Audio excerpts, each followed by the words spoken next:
Hi எல்லோருக்கும் வணக்கம். இன்னைக்கு சப்பாத்திக்கு ஒரு பெஸ்ட் சைட் டிஷ் ரெசிபி தாங்க பார்க்க போறோம். இது ரொம்ப சுவையாவும் இருக்கும். செய்யறதும் ரொம்பவே சுலபங்க. இப்ப இந்த சீசன்ல காலிஃப்ளவரும், பச்சை பட்டாணியும் ரொம்ப விலை மலிவா கிடைக்குது. இந்த சீசன்ல கிடைக்கும்போது இது மாதிரி செஞ்சு சாப்பிடுங்க. வாங்க இப்ப இத எப்படி செய்றதுன்னு வீடியோக்குள்ள போய் பார்த்துரலாம். அதுக்கு முன்னாடி இன்னும் நீங்க cook with Sujini channel subscribe பண்ணலன்னா சப்ஸ்கிரைப் பண்ணிட்டு வந்துருங்க.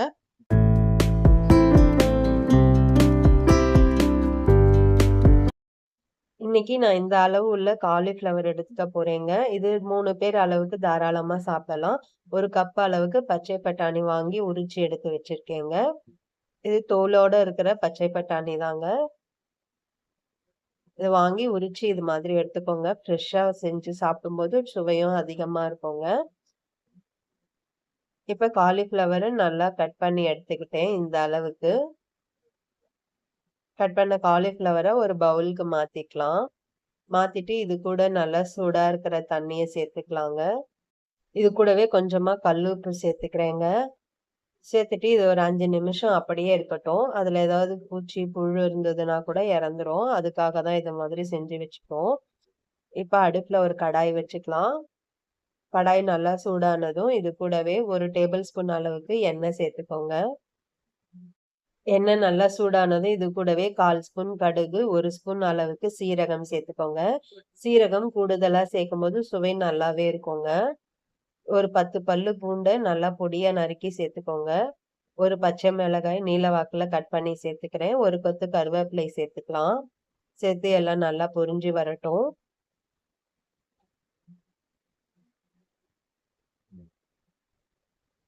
இப்ப இது கூடவே ஒரு 3 பெரிய தக்காளி நல்லா பழுத்த தக்காளியா ஃபைனா கட் பண்ணி சேர்த்துக்கலாங்க.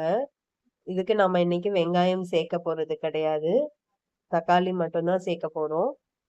நல்லா பழுத்த தக்காளியா 3 தக்காளி சேர்த்துக்கிறேங்க. நீங்க அளவு கூடுதலா செய்யும்போது தக்காளி, பூண்டு இதோட அளவுகளையும் கூட சேர்த்துக்கலாம். நம்ம முடிஞ்ச அளவுக்கு சாப்பாட்டுல சீரகம், பூண்டு, பெருங்காயம்லாம் நெறைய சேர்த்துக்கும்போது உடம்புக்கு ரொம்பவே நல்லது. வாயு தொந்தரவு இருக்கிறவங்கலாம் கட்டாயமா இது மாதிரி சேர்த்துக்கோங்க. இப்ப இது கொஞ்சமா தேவையான அளவு மட்டும் உப்பு சேர்த்துக்கிறேன். இந்த தக்காளி நல்லா வதங்கி கிடைக்கிறதுக்காக.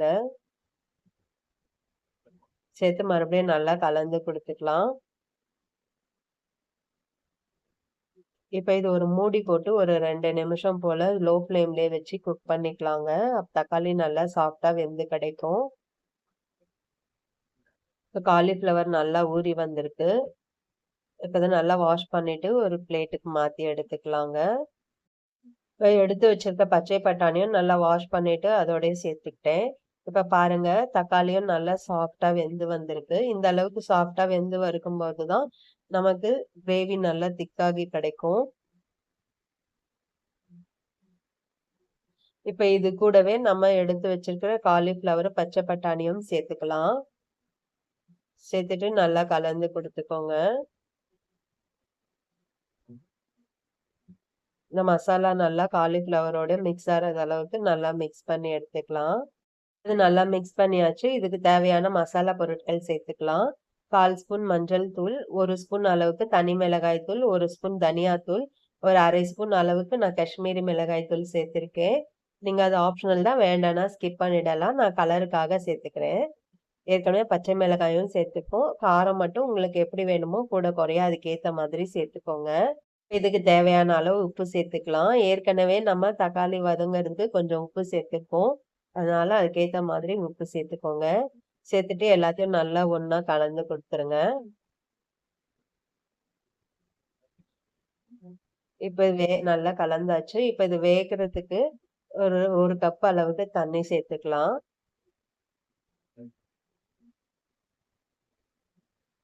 தண்ணி நெறைய சேர்த்துற வேண்டாங்க. 1 கப் அளவுக்கு சேர்த்தா போதும்.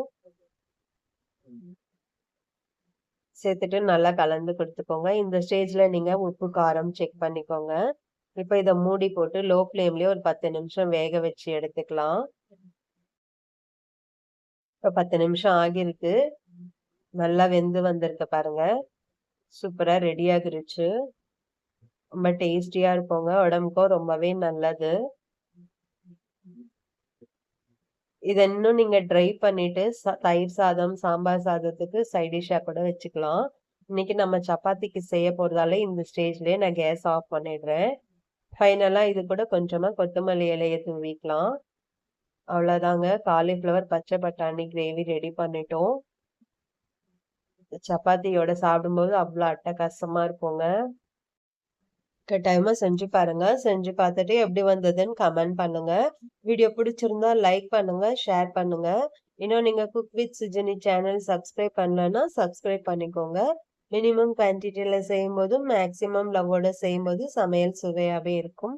நாளைக்கு இன்னொரு வீடியோல சந்திக்கிறேன். பாய்.